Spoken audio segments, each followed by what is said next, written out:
Sidang jamaah sholat Jumat yang insya Allah dimuliakan dan dirahmati oleh Allah Subhanahu wa Ta'ala.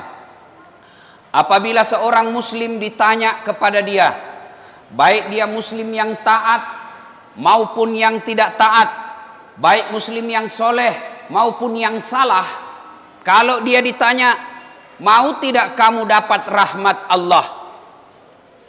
Kamu mau tidak dapat kasih sayang Allah?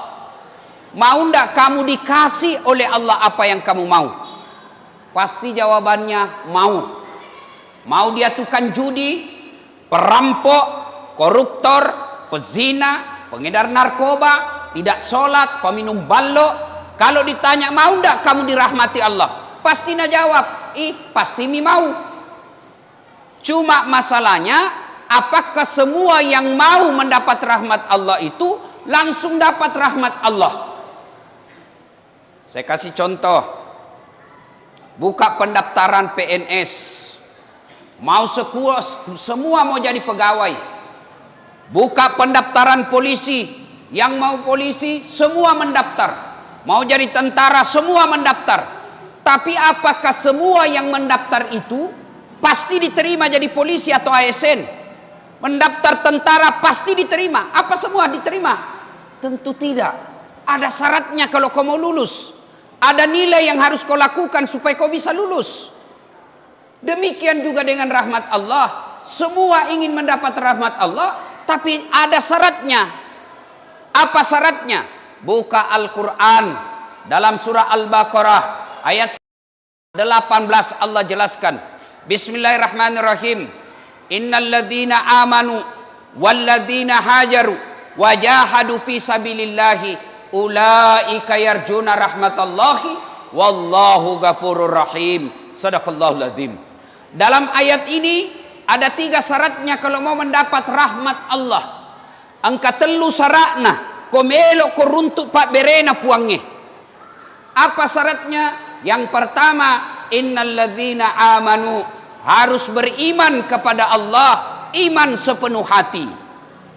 Biasa kalau kita bicara iman, langsung maki bilang, kalau iman Ustadz, saya beriman kepada Allah. Kalau saya tanya semua yang ada dalam masjid ini, kamu beriman tidak kepada Allah? Pasti semua jawabannya, nakke beriman kepada Allah. Mengaku beriman gampang, tapi kelakuanmu apa betul sudah masuk orang beriman?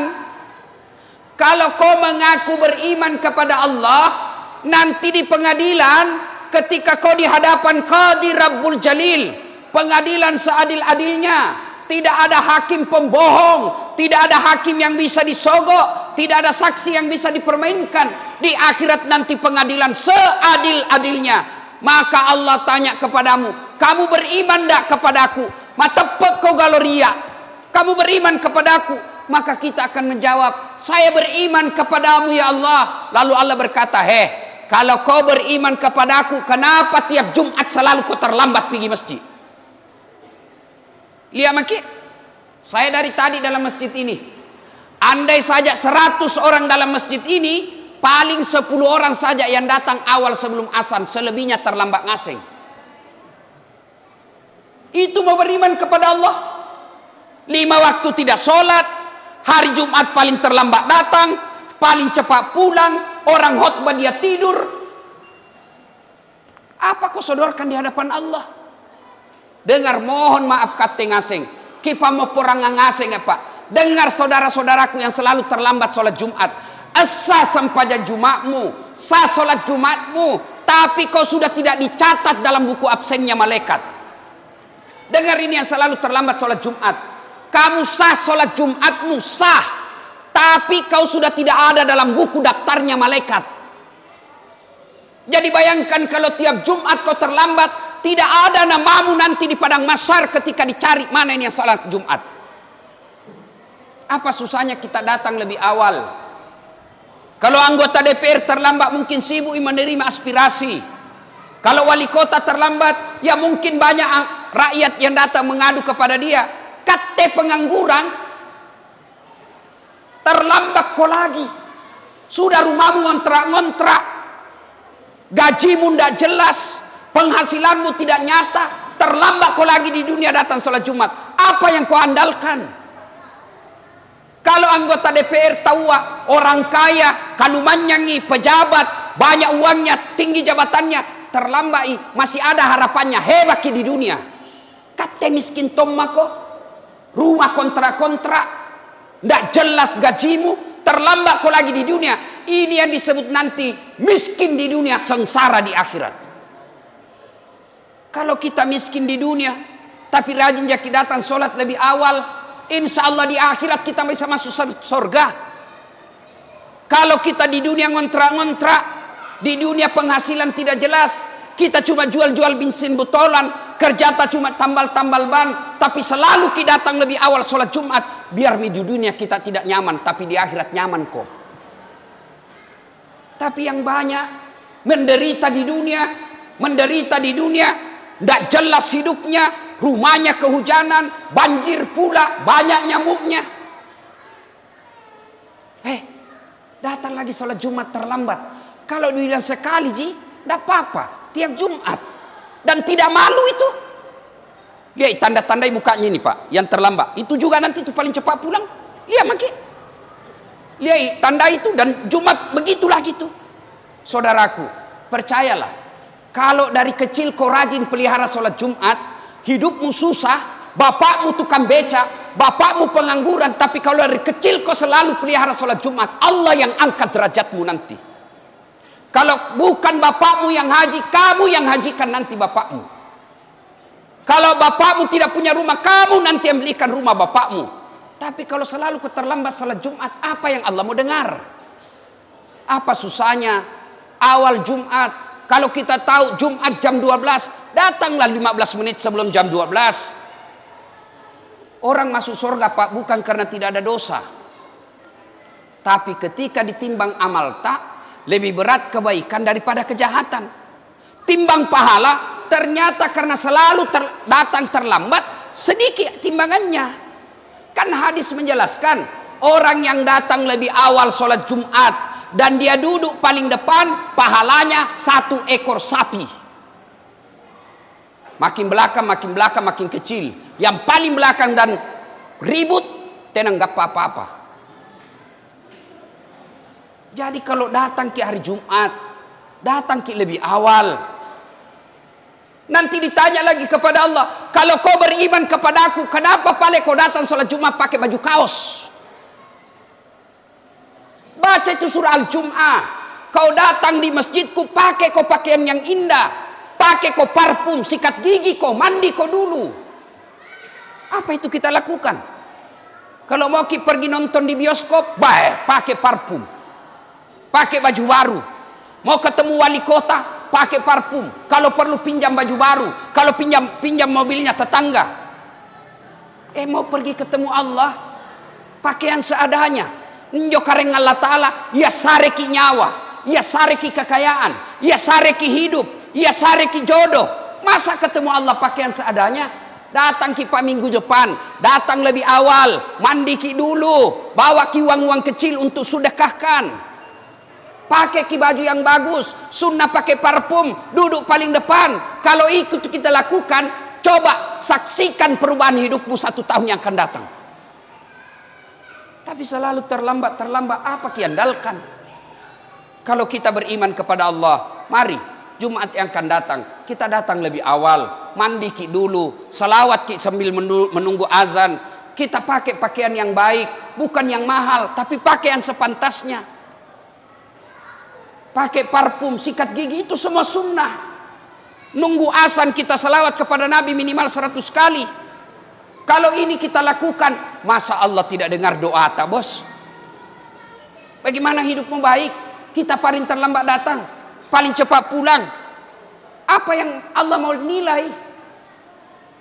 Mudah-mudahan saudaraku, Jumat yang akan datang, kita datang lebih awal. Kalau sudah makin dikasih tahu begini, tapi tidak ada perubahan, ya menjadi karena kaswatul qalbi, kadoro. Apa nak aku cini tompi nak cini ki eja pina doang tabeces neraka sinampe tena neja mutung ko. Ada kan yang begitu dikasih tahu tidak ada malunya. Kalau bapak sudah dengar begini khotbah, Malu kalau pulang nanti lebih awal. Harapan, masih ada harapan dalam hatimu, masih ada iman. Berarti masih malu kau disindir.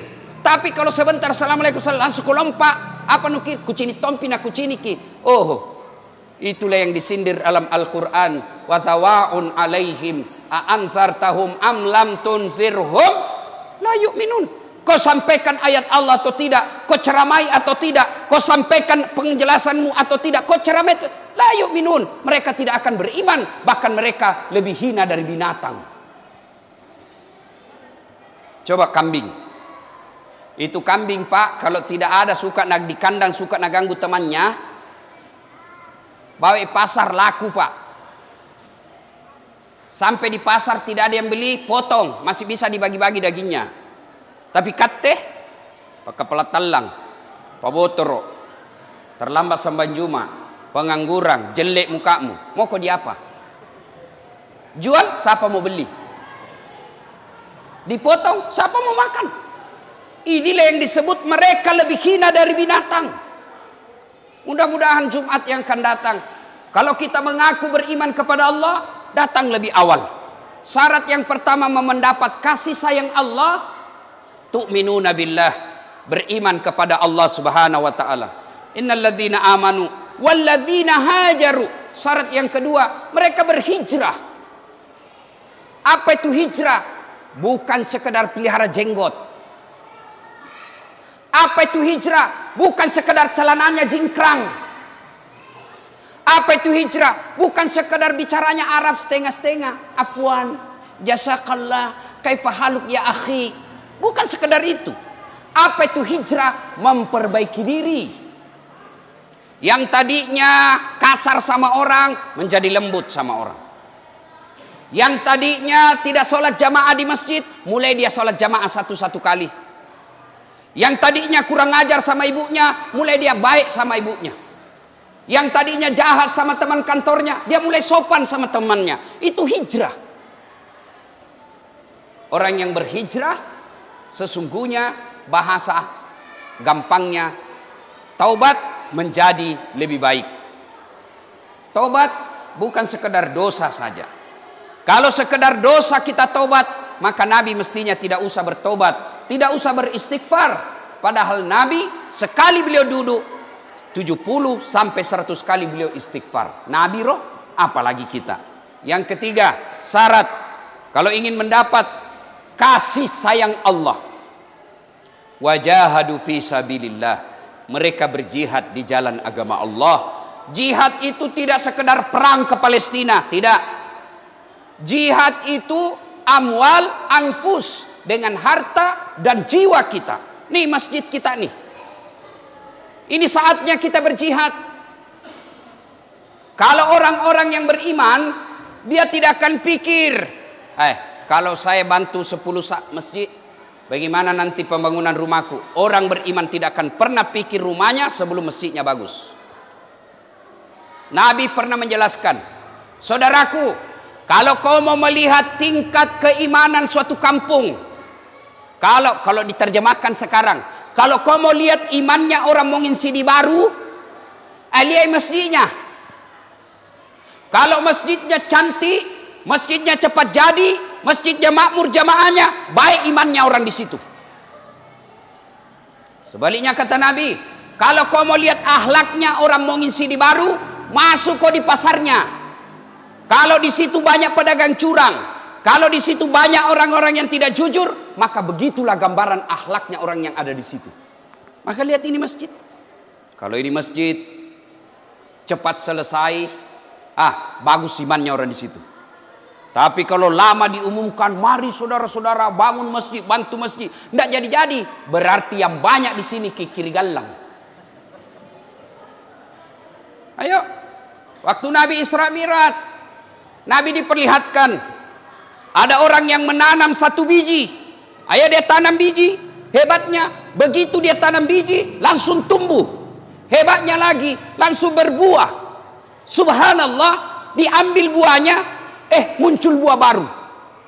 Ambil lagi buahnya, muncul buah baru. Saya ulang, tanam, tumbuh, buah, langsung panen. Hebatnya panen berkali-kali. Nabi heran bertanya Jibril, Jibril, siapa itu? Itulah umatmu yang rajin bersedekah membangun masjid. Sini nih, adik-adikku, ini ada masjid. Allah sudah sediakan lahan. Lahannya plafon, lahannya semen, lahannya tinding, lahannya AC, lahannya tegel. Silakan ambil partisipasi masing-masing. Saya gubernur, saya anggota DPR, saya wali kota, bantu dengan jabatanmu ini masjid. Saya bukan pejabat, bantu dengan apa? Saya kaya, bantu dengan semen karena kekayaanmu. Saya bukan orang kaya, saya bukan pejabat, saya bukan anggota DPR, bantu dengan apa? Pakai otakmu. Bagaimana majukan ini masjid? Kalau kau arsitek, gambar dengan baik, kasih masukan ke panitia, panitianya juga jangkau kepala batu. Karena itu kepala batu panitia. Sekalinya diangkat ketua, kira dia punya masjid. Ada juga begitu. Ya. Nah, sudah, saya bukan pejabat, saya bukan orang kaya, saya bukan mahasiswa yang cerdas. Bantu dengan apa? Pakai tenagamu, pikul angkat semen. Gotong royong kau, bersihkan. Itu bantuanmu. Saya juga tidak bisa angkat semen. Saya bukan orang kaya, saya bukan pejabat. Bantu dengan cara apa? Diam kau. Jangan kau banyak bicara. Karena juga begitu Pak. Tidak pernah didatang di masjid, tidak pernah menyumbang, tidak pernah ikut rapat. Makok bawan wasang. Nah, sidang Jumat yang saya muliakan, kalau sudah beriman kepada Allah, lalu dia bertobat, lalu berjihad amwal anfus, janji Allah, ulaika yarjuna rahmatallahi, itulah orang-orang yang betul-betul aku rahmati dan mereka jauh dari azab Allah. Semoga ada manfaat, lebih dan kurangnya mohon dimaafkan. Nun wal kalam misturun billahi fi sabilil haq. Barakallahu li wa lakum wa izzil mu'minin innahu huwal ghafurur rahim.